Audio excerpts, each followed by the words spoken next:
DCI Louise Metcalfe, thank you for giving us a little bit of our time to talk about the Shakoor murder investigation. 10 years on, where are we? So you are correct. We are 10 years on. This happened on the 15th of October 2012. And this was the tragic death of Dr. Shakoor's wife and his 5 children, aged between 3 and 12, that sadly died in the house fire that was started deliberately. What I can say is this investigation is not closed. It has been it's unresolved. It's been subject of reviews throughout the years. And the 10-year review is now my responsibility, where I'll be working through everything that we have, all the evidence that we have, with the sole purpose in mind to get justice for Dr. Shakoor and his family. So is this you as a fresh pair of eyes reviewing things? And can you talk my readers, my viewers, a little bit about what exactly you are doing in 2022? You are right. This is a fresh pair of eyes. That's correct. So with myself and the cold case team here in Essex Police Major Crime. So we'll be looking at advancements in technology that have come in since 10 years ago. For example, forensic opportunities, communications opportunities, and also we'll be looking at witness appeals, which is where you come in, for where we have gaps in evidence, where we are missing witnesses, where people haven't come forward yet. And are you hoping people won't? Is there anything you'd like to say that might trigger a response from people somewhere in Harlow or maybe anywhere around the world? That might be something that you can say that will say, yeah, I should come forward if I haven't, for whatever reasons they have, 10 years not coming forward. There are, and thank you for this opportunity, because we want to speak to a white man who was in his late teens back at the time. So this was 10 years ago. He'll now be in late 20s, early 30s.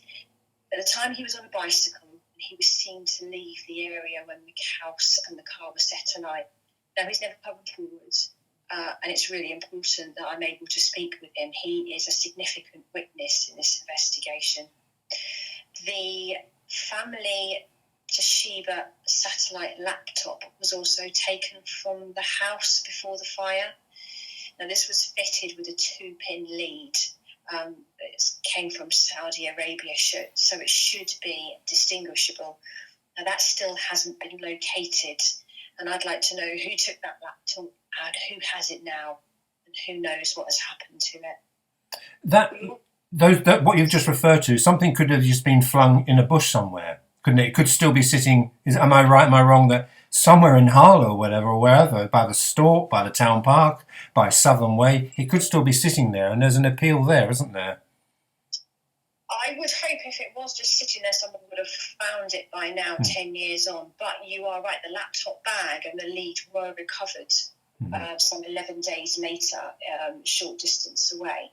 So I feel that someone knows where that laptop was taken and stored. I think if it was in the local area, we would have found, at large, we would have found it by now.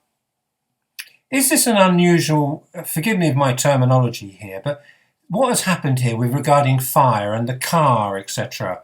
Is this an unusual MO? I think at the time we were looking at, and we still are looking at the fact that it was a burglary and then an arson, but the two don't always go together, and the hypotheses didn't really sit right. And I think that's the reason why it still sits unresolved, because none of this sits right. And the opportunity I now have is to review and try and understand everything that's been gained so far, of all the evidence that we have, and try and, as I say, get justice for Dr. Shakoor and understand what's happened. Back in 2012 and onwards, how close were the police, to cracking this? How close was there any discussions with CPS? I mean, were you close or never anywhere near? So back at the back in 2012, there were 7 arrests that were made. Now, all 7 have been released without action. We did consult with the Crown Prosecution Service, that's correct, but at that point we didn't have sufficient to charge. I hope that with the assistance of the Harlow community, and that those that are able to come forward with any information that they know or now know, knew at the time, now know, that will help me put the final pieces of the puzzle together. And when coming to, I know the details will be on our story, but just want to assure people when it comes to contacting the police and speaking to police, and for a number of reasons, people may be a bit reluctant or 10 years on with different responsibilities. In what way can people contact you which they may feel comfortable with? Yeah, there is an opportunity for anyone to leave any information in relation to this tragedy anonymously via Crime Stoppers. So that's either via their website or they have a phone number that's widely displayed. There will also be a link through the Essex Police website, and it will be a major incident public portal. So members of the public can put that on there if they're not comfortable with speaking on the phone. Crime Stoppers will be anonymous. The major incident portal will protect people from speaking on the phone.